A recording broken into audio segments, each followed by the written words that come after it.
I know this right here is like a long overdue commentary. I wasn't sure if I was going to talk about this or not. I really wasn't going to talk about it, but then I saw something on Instagram that prompted me to want to discuss this a little bit further, especially after what I saw. But in case y'all are unaware, Snoop ended up in some controversy recently as it pertained to the Lightyear movie. Now, for those who don't know, Lightyear is a movie that came out a couple years ago under Pixar. It's basically a prequel to the Toy Story film, where it's talking about an actual astronaut who went into space and all types of stuff like that, and then they used his likeness because of what he became to create what we now know as the Buzz Lightyear toy, which has been a staple in the Toy Story universe since the inception back in 1995. And it's crazy that 30 years has passed. But as many people also know, when we came to the Lightyear movie, there was a part in the movie where they explored the relationship of one of the supporting characters in the movie, who was a black woman who, as you can see right here, is in this picture next to Snoop, and they had a relationship. You know, she was in a same-sex relationship, and they also had a child.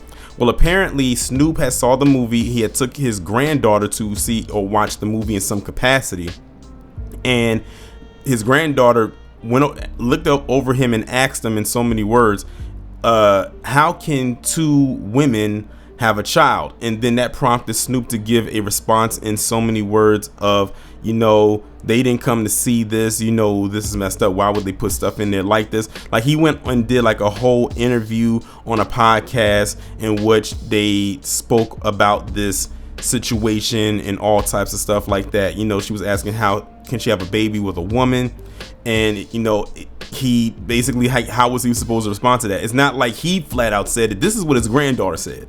His granddaughter is still very much a little girl, and she was asking that. It's not like he said it, but that's what was being asked of him. And then, of course, you know, he went on the podcast and he said what he said, and man, he got so much backlash behind it, because you already know how that goes.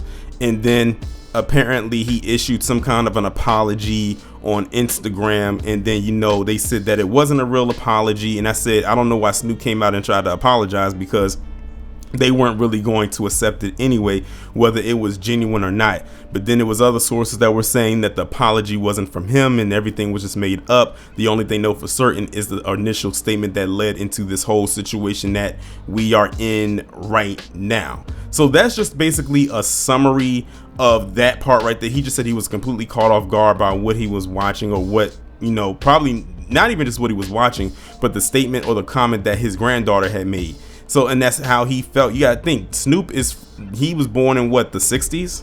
So he comes from a different time period. Granted, you know, he has transcended generations and people relate to him even now in his older age, but still he comes from a different time era as well. So he has a certain mindset that others of this generation may not necessarily have, and now they're out there trying to cancel him. And then I was going through and I was trying to gather stuff for this video. I came across an article on Newsweek where allegedly they said that his finances might actually take a hit.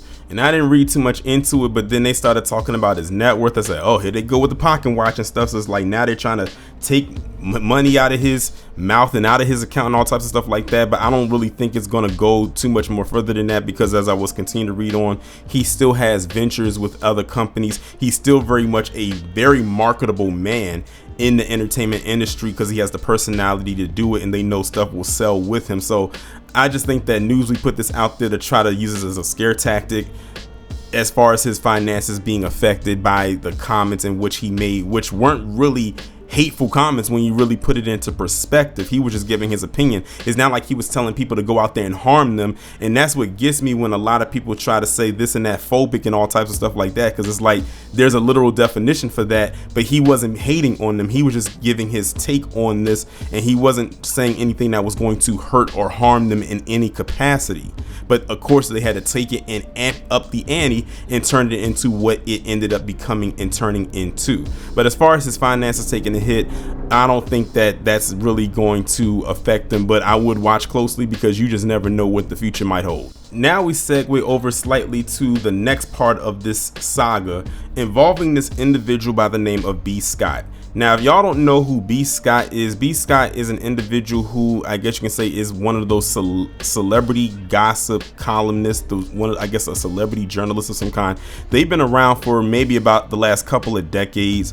You know, they've been on podcasts, they've been on red carpets and all types of stuff like that. Now, in case y'all also don't know, B. Scott is, I want to say, trans. I want to say they were biologically born a male, but they identify as trans. You know, I don't have to go into too much detail about that.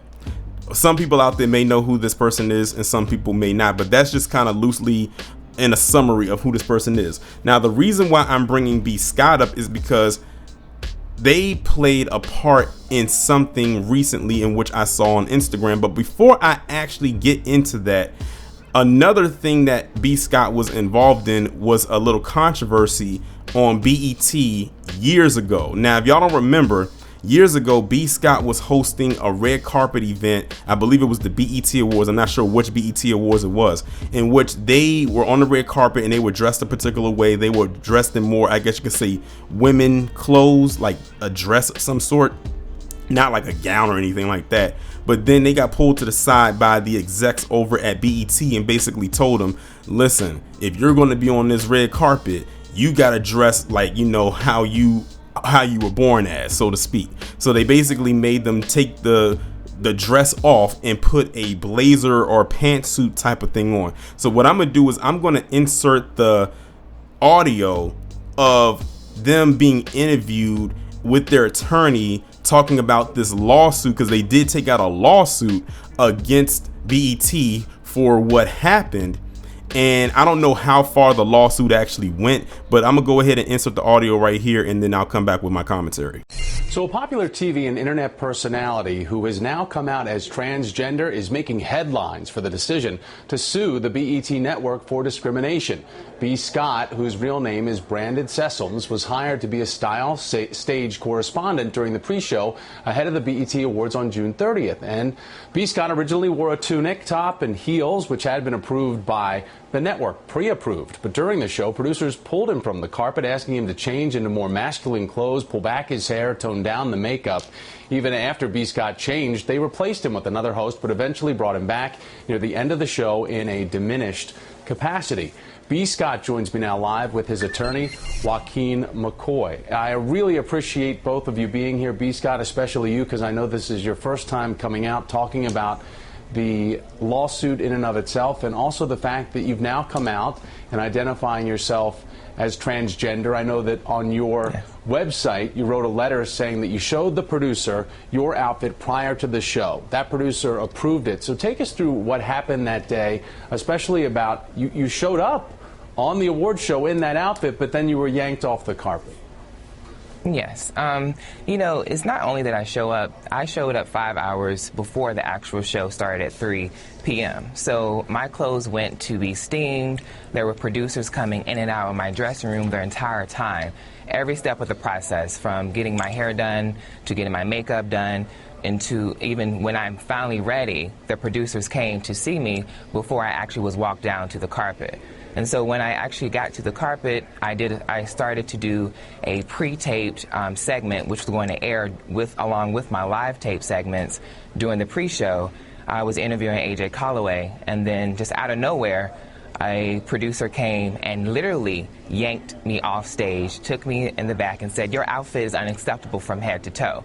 And mind you, I have been on television like almost 30 times at this point, and I've always presented myself with my hair beat back to the back row of church. That's my phrase for being like fabulous, and my makeup and, you know, androgynous clothing, as well as my high heels. So, and not to mention, I appeared on BET twice before, on BET 106 in Park, and there was never an issue. And I have never felt so humiliated. I was just shocked and like, why is this happening to me? And I had fans, you know, in the audience, because it happened in front of a live audience. So the fans were like, "Keep your head up, B. It's going to be okay." I'm even getting a little emotional now thinking about it. And, you know, it's just really sad that people have to go through something like this in 2013 when, you know, we've seen all different types of personalities. You know, I'm not the first of my kind. There have been Michael Jackson, Prince, Grace Jones, and the list goes on. So it was really shocking to me. Well, the network has come out saying that BET Networks embraces global diversity in all its forms, seeks to maintain an inclusive workforce and culture that values all perspectives and backgrounds. The incident with B. Scott was a singular one with a series of unfortunate miscommunications from both parties. But now you've gone ahead and filed this lawsuit. Joaquin, do you think you have good grounds to seek damages for B. Scott? Oh, yes, I think we have grounds to seek damages. For sure, the Fair Employment and Housing Act precludes this type of unfair treatment in the workplace.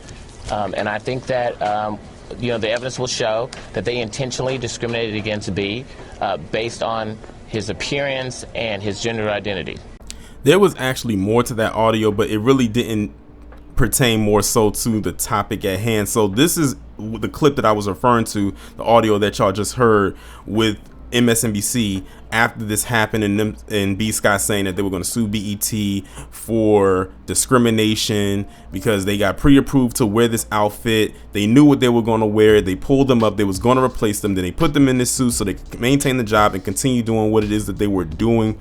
And that's where all of that happened. And by the way, in case y'all were wondering, B. Scott ended up losing that lawsuit. As you can see, it says B. Scott did not win the lawsuit against BET. The initial court ruling in April 2014 found BET did not discriminate against B. Scott, citing the First Amendment.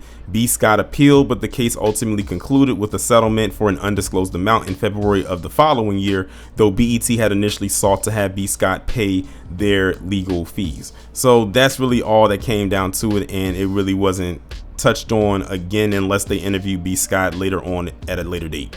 So by this point of the video, y'all are probably sitting there wondering, Torian, where exactly are you headed with this? Because we noticed that we see 2 out of the 3 people that's in the thumbnail, but we also see Marlon Wayans there.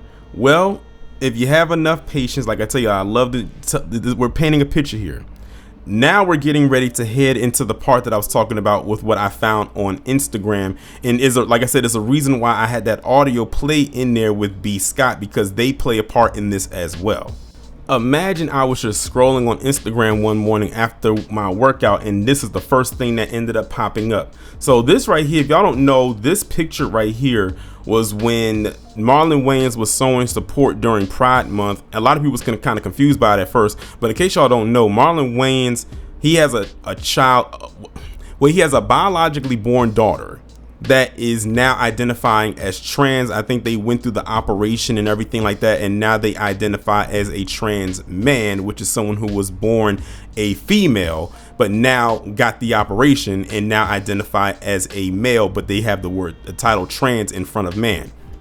But I believe that's one of their older children, and he was basically there showing support. So in this picture you see the one on the left and one on the right, but underneath it is where B. Scott comes in. So this is a screenshot from what B. Scott said, because this screenshot actually came from Marlon Wayans' account on Instagram, where it says, Marlon Wayans on the Snoop Dogg homophobic comments on children's films. Quote, I'm tired of defending this. I defended him on his criminal shit, the Gayle King situation, and I took heat for defending him online when he performed for Trump, but this crosses the line. Sooner or later, you just realize someone has issues. There ain't no Hollywood agenda to turn kids gay. That's the dumbest shit I've ever heard. Disney characters lie, steal, cheat, kill, poison, and everything, and don't nobody say it's an agenda to turn their kids into a piece of shit. I watched Snow White when I was a kid, and I ain't gave a poison apple yet. But as soon as a gay character pops up, it's an agenda. The agenda is to make your kids empathetic, not gay. And then there's some other stuff that is after that, but it gets cut off at white people. So it's more to it than that. I don't think I was able to screenshot the entire thing because it was a very long post. Now, that's what B. Scott posted up on their Instagram account with this quote unquote quote from Marlon Wayans. And when people looked at it, because Marlon reposted it on his page, people was like going in on Marlon Wayans, like, you know, well, not so much going in a bad way. They were actually applauding him because, you know, Snoop became public enemy #1 with this whole situation. But interestingly, if you looked underneath the post itself, you will find what Marlon Wayans actually said. Marlon Wayans said, now this is Marlon's actual account. Like, this is him. This is what he said. As you can see, he says, people really running with this bullshit. I never said this. At Snoop Dogg is my bro. I've never publicly smeared him for an opinion. I never even heard what he said or if he said it. I'm watching all these news outlets pick this up and I'm shaking my head. I do defend the LGBTQ as I defend all human rights. But Snoop and I beefing, y'all stop this fake news. If I'd had a problem with Brody, I'd handle it offline as two brothers. Now have a blessed day. So this right here is him responding to what B. Scott said. Now you see why I inserted the part about B. Scott, because they wanted to cry about them being discriminated against by BET all them years ago and all this, but you're going to come online and basically lie on Marlon Wayans' name and on Snoop by saying that Marlon said something about Snoop that he did not say. And again, this is a person who identifies as trans and claims to be going through all of this. And then on top of that, B. Scott, before you were trans, you're black. Last I checked. And then literally tries to throw a wrench into this whole thing right here. And for what? And on top of that, I think I read in another piece or another not an article, but somewhere else, the same exact words that B. Scott put here. So I don't even know if what B. Scott put up here was even their original thought, because I think I read it somewhere else, unless they own that publication. I'm not entirely sure, but I think I saw this somewhere else. I don't know if they posted it up after they did or before they did. Either way, what they said that what they are putting out there that Marlon allegedly said was not true. If I was Marlon Wayans, or even Snoop for that matter, I would be suing for defamation. More so Marlon, because you were the one that's trying to make it seem like he made this statement and he didn't. All Marlon is trying to do right now is promote his new movie. To have to take time out of his day to come online and have to address this nonsense, this lie, this blatant lie that you put out there is crazy. That is insane. I wonder if B. Scott ended up having to turn their comments off because they probably got flooded with, why did you sit up there and just straight up lie on this dude? And then you had people that was in Marlon Wayans' comment section saying one thing, not realizing what they were reading because they thought he actually did say it. And then, you know what? This is insane. This is unacceptable, in my honest opinion. I don't care what you identify as, but what I always tell people, age does not define maturity. And what B. Scott said right there, in which I just read, that blatant lie, that is unacceptable. I don't care what your lifestyle is. It doesn't matter to me. At the end of the day, you sat up there and just flat out lied. That's why in the thumbnail it says the lies. And ironically, it's right above B. Scott's head in the thumbnail. If you have issues with Snoop and whatever they said, you just address Snoop. Why would you shoehorn Marlon Wayans into this whole situation? For what? Like, what in the world? Like, Marlon even had nothing to do with what was going on with Snoop, but you shoehorn Marlon Wayans into it to add more fuel to the fire. Like, that's crazy. Like, if you really had an issue, you could have reached out to Snoop about this, maybe had a discussion with him about whatever grievances that you might have had. But to do what you did and on social media, like, that's why. And you can look at the difference, because in B. Scott's post, they only had 1,000 something comments. Marlon Wayans, as you can see, they have at the time over 1,000, but they had like 30,000 plus likes and 428 reposts. That is crazy. When it all boils down to it, if people have an issue with what Snoop said, go directly and take it up with him. Don't insert anybody else into it, because I guess you didn't feel like you just saying something wasn't going to elevate your voice, so to speak. You did not have to do that. And considering what you went through all those years ago, you should know better. Like, really. But this is why a lot of people think say that a lot of people in the academy are very messy. What B. Scott did in this instance was very, very messy. So that's really all I have to say as it pertains to this. Y'all let me know what y'all think about it down in the comments, and I will talk to you in the next one.